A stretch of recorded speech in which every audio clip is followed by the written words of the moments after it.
मेरे प्यारे बच्चों, कैसे हो आप लोग। और आज हम बात करने वाले हैं उन सारे इंपॉर्टेंट क्वेश्चंस की सीरीज में चल रहे हैं हम लोग, जो हम लोगों ने 40 क्वेश्चंस एंटायर 12th इकोनॉमिक्स के इंपॉर्टेंट क्वेश्चंस में देखा था, वीडियो में देखा था।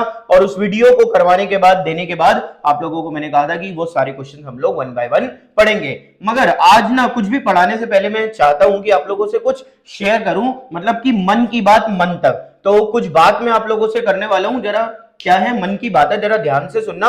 हुआ क्या, एक ऐसा इंसिडेंस हुआ, एक दो दिन पहले मेट्रो में ट्रैवल कर रहा था, तो एक बच्चा आता है, कहता है सर नमस्ते पैर छू के।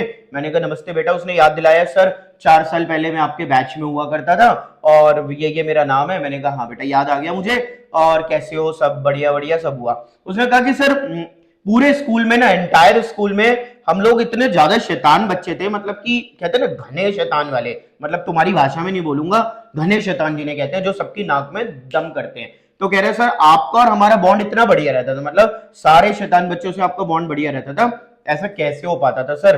तो मैंने उसको देखो कोई जवाब नहीं दिया, मगर मेरे जो मन का जवाब है ना, वो मैं आप लोगों से शेयर कर रहा हूं इस वीडियो के थ्रू, क्योंकि तुम लोग भी मेरे स्टूडेंट हो। तो मैं ऑफलाइन में भी शेयर करता हूं, तो ऑनलाइन में भी शेयर कर रहा हूं मन की बात मन तक। क्या कि भाई देखो, मेरे मन में जो उसके लिए जवाब था वो क्या था कि दर्द को दवा और जख्म को गुलजार कहा, दर्द को दवा और जख्म को गुलजार कहा, दिल की खातिर बेबस है इसलिए कातिल को दिलदार कहा। गुलजार क्या होता है, गुल माने फूल, जार माने बगीचा, मतलब फूलों का बगीचा। दर्द को तो दवा कहा और जख्म को गुलजार कहा, दिल की खातिर बेबस हैं, यार दिल ने तो बेबस कर रखा है, इसलिए कातिल को दिलदार का, मतलब सारे बच्चे शैतान हैं, रोज आपसे लड़ रहे हैं कि सर मत पढ़ाओ, कुछ ये कर रहे हैं, कुछ वो कर रहे हैं, कभी कुछ कर रहे हैं, मगर फिर भी हमारा उनका बॉन्ड बढ़िया है। क्यों? क्योंकि दिलदार है वो हमारे। दिलदार क्यों है? ये टीचिंग प्रोफेशन अडॉप्ट करा है, किसके लिए करा है? बच्चों के लिए करा है, और बच्चे ही तो सब कुछ है हमारे लिए। और मतलब मैं यहाँ पे टीचर्स को कहना चाहूंगा कि डियर टीचर्स, वो टीचर बनना जो टीचर तुम अपने बच्चों के लिए स्कूल और कोचिंग्स में चाहते हो। अदरवाइज टीचर मत बनना, बड़े सारे प्रोफेशन अडॉप्ट कर लो, मगर अगर टीचर बनो तो ऐसे बनो जो तुम अपने बच्चों के लिए खुद चाहते हो। तो विदाउट वेस्टिंग मोर टाइम, ये थी बात दिल से दिल तक की। Let's start our video now. So welcome back to my channel. मैं हूं राहुल कपूर, आपका इकोनॉमिक्स मेंटोर, और आज हम बात करने वाले हैं इस वीडियो में गवर्नमेंट बजट एंड इकोनॉमी। बेटा वीडियो जो है, जो यूनिट है, वो आपकी 6 मार्क्स की होने वाली है। तो 6 मार्क्स के लिए 4 या 5 क्वेश्चन हम लोग पढ़ेंगे, बट कोई भी क्वेश्चन कुछ भी हम लोग इंपॉर्टेंट पढ़ रहे हैं उससे पहले बजट का मीनिंग एटलीस्ट आप लोगों को पता होना चाहिए। तो मीनिंग ऑफ बजट में आप लोग ध्यान दो। Budget is a financial statement, budget is a financial statement. किस चीज की स्टेटमेंट है? फाइनेंशियल, रुपए पैसे की स्टेटमेंट है। Showing all estimated, showing all estimated revenue या फिर रिसीप्ट और एक्सपेंडिचर या फिर पेमेंट किसकी? Of government during a fiscal year, fiscal year. तो बड़े जल्दी से कुछ मिनटों में बजट को सीखो। बजट क्या है? फाइनेंशियल स्टेटमेंट है।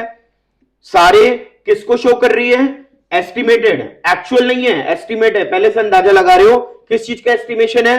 रेवेन्यू या रिसीव्स का, या एक्सपेंडिचर या पेमेंट्स का। किसका? गवर्नमेंट का, during a fiscal year. Fiscal year कब होता है? स्टार्टिंग फ्रॉम 1 अप्रैल टू 31 मार्च।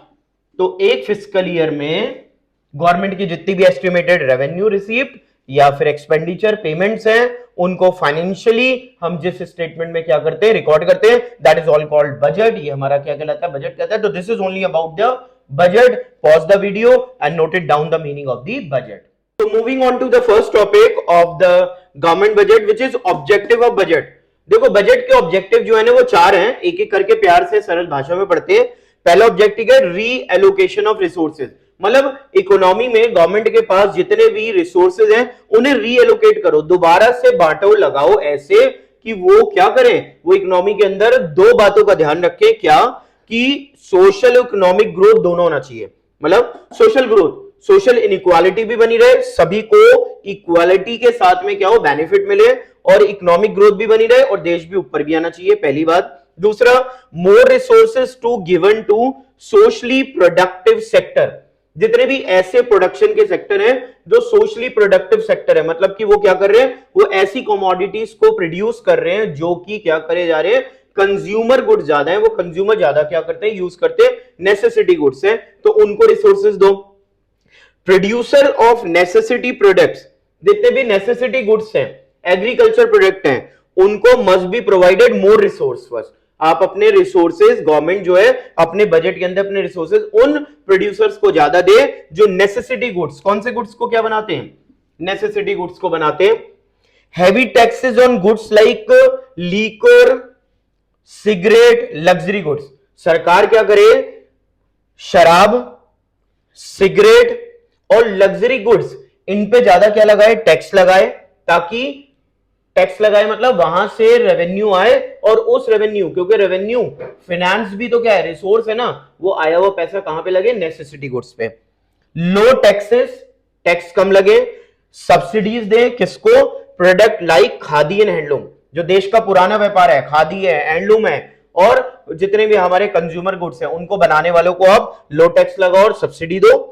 और दूसरी बात, सरकार क्या करे, डायरेक्ट पार्टिसिपेशन ऑफ गवर्नमेंट, मतलब कि अगर आपको लगता है कि कोई गुड्स आपके नेसेसिटी गुड्स हैं, कंज्यूमर गुड्स हैं, तो सरकार उसमें डायरेक्ट पार्टिसिपेशन करे, ताकि बजट का कौन सा ऑब्जेक्टिव पूरा हो सके, री एलोकेशन रिसोर्सेज। बेटा बजट के ऑब्जेक्टिव पे एक कॉम्पिटेंसी बेस्ड क्वेश्चन आया हुआ है, लास्ट ईयर भी आया और अब भी आएगा और आता रहेगा, तो आप लोग क्या करो, कॉम्पिटेंसी बेस्ड क्वेश्चंस को सीखने के लिए follow us on account on Instagram, that is the same name, Scorent Academy. वहां पे आप क्या करो, फॉलो करा करो, वहां पे आप लोगों को कॉम्पिटेंसी बेस्ड क्वेश्चन हर दिन एक क्वेश्चन सीखने को मिलता है। बड़े क्वेश्चन यहां सीखो, छोटे वहां सीखो। यार तुम लोग निकाल दोगे पेपर बढ़िया से, पढ़ दोगे पेपर, कर लोगे, तो पॉज द वीडियो, वीडियो को क्या करो, पॉज करो ध्यान से, वीडियो को पॉज करके और ध्यान से उतार लो और सीखते रहो। Pause the video. Moving on to the second objective of the budget, that is reduction in inequality of income and wealth. मतलब कि डेवलपिंग कंट्रीज लाइक इंडिया, हमारे प्रगतिशील देशों में क्या है, इनकम और वेल्थ में बहुत ज्यादा इनइक्वालिटी है, मतलब अमीर और अमीर होते जा रहे हैं और गरीब होते जा रहे हैं, उनके बीच में खाई, गल्फ पैदा होती जा रही है। तो बजट का ऑब्जेक्टिव है कि इस गल्फ को, इस खाई को रिड्यूस करें। कैसे करेंगे, सबसे पहली बात, can be done through tax and expenditure policy. सरकार अमीरों का पैसा तो खींचने लगी कि ला भाई अपना 2 करोड़ रुपए मुझे दे, मैं गरीबों को बांटूंगा, नहीं ऐसा नहीं कर सकते। आपको करना है तो सिर्फ किसके थ्रू करना है, टैक्स और एक्सपेंडिचर पॉलिसी। तो देखो टैक्स और एक्सपेंडिचर पॉलिसी में क्या करना पड़ेगा, सबसे पहला पॉइंट, गवर्नमेंट को बजट में ऑप्ट करनी चाहिए प्रोग्रेसिव टैक्स पॉलिसी। अब प्रोग्रेसिव टैक्स पॉलिसी क्या होता है, पहले वो समझो। प्रोग्रेसिव टैक्स पॉलिसी कहता है हायर इनकम हायर टैक्स। अगर जो आपका इनकम ज्यादा है तो ज्यादा टैक्स लगेगा, और लोअर इनकम लोअर टैक्स। तो higher income higher tax, lower income lower tax, अमीरों पे ज्यादा टैक्स लगाओ, गरीबों पे कम टैक्स लगाओ, इसे कहते हैं प्रोग्रेसिव टैक्स पॉलिसी। सरकार बजट में इसको ऑप्ट करे ताकि अमीरों पे ज्यादा टैक्स लगे और गरीबों पे कम टैक्स लगे। अच्छा, अमीरों से ज्यादा टैक्स आया, एक तरफ रख लो, अपना रेवेन्यू रख लो, ठीक है, इनकम टैक्स। अब high GST on luxurious goods and service. दुनिया की जितनी भी लग्जरियस गुड्स एंड सर्विस हैं जो अमीर यूज करते हैं, उनके ऊपर ज्यादा ठूस के जीएसटी लगाओ, पैसा आ गया, रख लो। अब जो पैसा आया ना, revenue earned must be spent on. अब गवर्नमेंट अपने पास ये जो रेवेन्यू आई है उसको कहां पे खर्च करे भाई, एजुकेशन, हेल्थ, हाउसिंग और ऐसी कई सारी फैसिलिटीज हैं, एजुकेशन शिक्षा की, हेल्थ स्वास्थ्य की, हाउसिंग घरों की, इन सारी फैसिलिटीज के ऊपर खर्च करे। किसके ऊपर, ऑन पुअर। गरीबों को हेल्थ फैसिलिटी दे, गरीबों को एजुकेशन फैसिलिटी दे और गरीबों को हाउसिंग फैसिलिटी दे। यहां पे मैं आप लोगों को एक पॉइंट नोट करवाना चाहूंगा कि amount spent on education, health, housing और हेल्थ के ऊपर लास्ट ईयर क्या आ चुका है, कॉम्पिटेंसी बेस्ड क्वेश्चन आ चुका है कि गवर्नमेंट जो है वो फ्री मेडिकल सर्विसेज किसके थ्रू दे रही है? आयुष्मान भारत के स्कीम के थ्रू। तो उसमें पूछा गया था कि कौन सा बजट ऑब्जेक्टिव है, तो बजट ऑब्जेक्टिव है रिडक्शन इन इनकम इनक्वालिटी। अगर इसको अच्छे से और पढ़ना है तो चले जाओ मेरे किस पर, अकाउंट पर, स्कोर एंड एकेडमी और इंस्टाग्राम, और वहां पे ये मैंने रील में सिखा रखा है, सीख लेना। और low GST in consumer goods, consumer goods जितने भी हैं, कंज्यूमर गुड्स खाने वाले गुड्स भाई, उस पे लो जीएसटी लगाओ, जिससे क्या होगा? टू इंक्रीज परचेजिंग पावर, मतलब गरीबों को जो कंजप्शन करने वाली चीजें उस पे कम जीएसटी लगाओ, ताकि आपको क्या हो सके, उनकी परचेजिंग पावर बढ़ सके और उनका स्टैंडर्ड ऑफ लिविंग बढ़े, और क्या है? Reduction in inequality of income and wealth. तो इसको हम लोगों ने अच्छे से यहाँ पे ऑब्जेक्टिव को पढ़ा। पॉज द वीडियो को पॉज कर लो एंड नोट इट डाउन। तो moving on to the third objective of budget, economic stability and price stability. जरा प्यार से ना इकोनॉमिक स्टेबिलिटी का मतलब समझो। देखो एक बात यह है कि जिस देश के अंदर प्राइजेस के फ्लक्चुएशन बहुत ज्यादा होते हैं, उतार चढ़ाव बहुत ज्यादा होते हैं, उन देशों में इकोनॉमिक स्टेबिलिटी नहीं रहती है। तो बजट को आर्थिक स्थिरता, इकोनॉमिक स्टेबिलिटी भी बनाए रखना है, उसके लिए क्या करना है? Depend on price fluctuation. आपकी इकोनॉमिक स्टेबिलिटी किस पे डिपेंड है? प्राइस फ्लक्चुएशन पे। तो प्राइसेस को कंट्रोल करो। अब प्राइसेस के फ्लक्चुएशन को कंट्रोल करना है तो दो बातें, मतलब कि तीन है, दो बातें मेन है। एक तो टैक्सेस के थ्रू कर सकते हो, या सब्सिडी और एक्सपेंडिचर के थ्रू कर सकते हो। अब बड़ी सिंप्लीफाइड, बड़ी सरल भाषा में प्यार से जरा इधर आ जाओ और समझो। देखो इकोनॉमी में इन्फ्लेशन चल रहा है। इन्फ्लेशन का मतलब क्या होता है? इन्फ्लेशन का मतलब होता है प्राइजेस जो हैं वो हाई हो रहे हैं, प्राइजेस बढ़ रहे हैं। अब अगर प्राइजेस बढ़ रहे हैं तो उसका रीजन क्या है? कि आपकी परचेजिंग पावर जो है क्या है? ज्यादा है। परचेजिंग पावर ज्यादा है। परचेजिंग पावर क्यों ज्यादा है? क्योंकि इकोनॉमी में मनी का सप्लाई क्या है? ज्यादा है। मनी का सप्लाई ज्यादा है। तो अब गवर्नमेंट क्या करे? मनी के सप्लाई को कंट्रोल करने के लिए आपकी जेब का पैसा निकाल ले, तो उस केस में गवर्नमेंट क्या करेगा? टैक्सेस बढ़ा देगा। तो इन्फ्लेशन जब हो रहा है उसको कंट्रोल करने के लिए आप पे ज्यादा टैक्स लगाए जाएंगे। दूसरी तरफ सब्सिडीज नहीं दी जाएंगी, सब्सिडीज घटा दी जाएंगी, क्योंकि तुम्हारा पैसा खींचना है। और गवर्नमेंट अपना एक्सपेंडिचर, गवर्नमेंट का जो एक्सपेंडिचर है किस पर? हेल्थ पर, एजुकेशन पे, वो एक्सपेंडिचर भी गवर्नमेंट घटा देगा। क्यों? क्योंकि आपकी जेबों में पैसा ज्यादा है, तो गवर्नमेंट अपना खर्चा क्या करेगा? खींच लेगा, घटा देगा, ताकि आपका जेब का पैसा क्या हो? हेल्थ पे लगे, एजुकेशन पे लगे, मेडिकल पे लगे, और आप अपनी डिमांड को कम करो। डिमांड कम करोगे तो इन्फ्लेशन अपने आप कंट्रोल हो जाएगा। दूसरी तरफ डिफ्लेशन चल रहा है। डिफ्लेशन का मतलब क्या है? डिफ्लेशन का मतलब है कि प्राइसेस जो हैं डाउन हो रहे हैं। प्राइसेस डाउन होने का क्या सिंपल रीजन है? कि आपकी परचेजिंग पावर डाउन है, आपकी जेब में पैसा नहीं है। क्यों नहीं है? क्योंकि इकोनॉमी में मनी की जो सप्लाई है वो क्या है? डाउन है। और इकोनॉमी में मनी की सप्लाई अगर डाउन है, पैसा नहीं है, तो पैसा पहुंचाना है, तो अब की बार गवर्नमेंट अपने टैक्सेस को घटा देंगे, सब्सिडीज को बढ़ा देंगे, और गवर्नमेंट अपना एक्सपेंडिचर शिक्षा पे, स्वास्थ्य पे, मेडिकल पे, सब चीज पे अपना खर्चा बढ़ाएगा, ताकि ऐसा करने से मनी सप्लाई बढ़ेगी और आपकी परचेजिंग पावर बढ़ेगी। और इस तरीके से गवर्नमेंट का बजट इकोनॉमिक स्टेबिलिटी मेंटेन करता है। तो this is a very simplified way to know how to maintain economic stability. आर्थिक स्थिरता कैसे लाई जाए इकोनॉमी में, ऐसे बजट करता है। सो ध्यान से, प्यार से वीडियो को, मैं साइड में खड़ा हूं भाई, बिल्कुल वीडियो को क्या करो? पॉज कर लो और अच्छे से इसको नोट डाउन करके सीख लो। So moving to the fourth objective of the budget, which is economic growth and high rate of growth. तो बजट का चौथा ऑब्जेक्टिव है, लास्ट ऑब्जेक्टिव है। इस वीडियो का ऑब्जेक्टिव लास्ट है, मगर अभी वीडियो बनी हुई है क्योंकि नेक्स्ट टॉपिक पढ़ाऊंगा। तो इकोनॉमिक ग्रोथ, अगर आपको अपनी इकोनॉमी में इकोनॉमिक ग्रोथ चाहिए तो बजट कैसे हेल्प करे?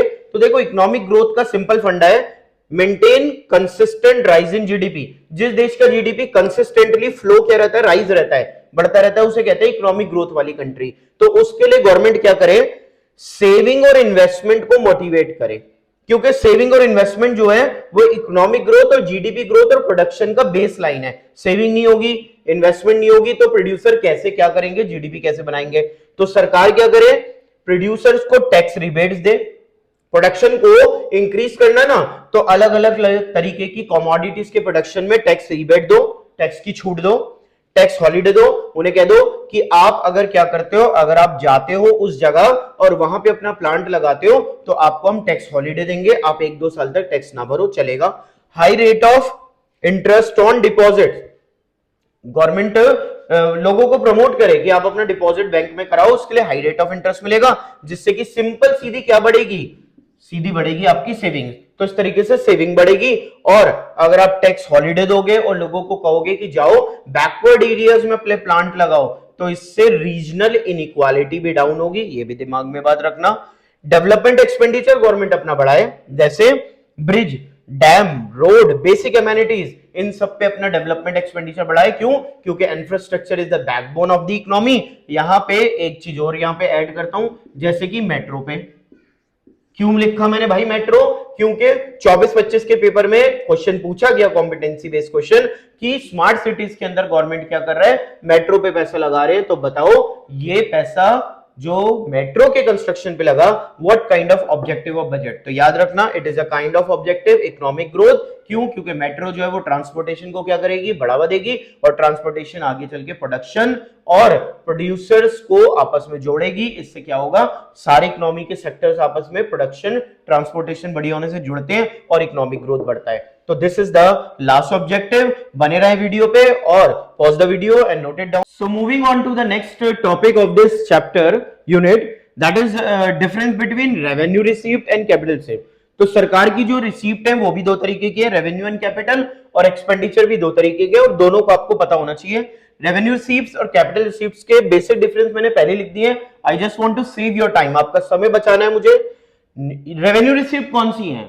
रिसीप्ट माने पैसा आना, और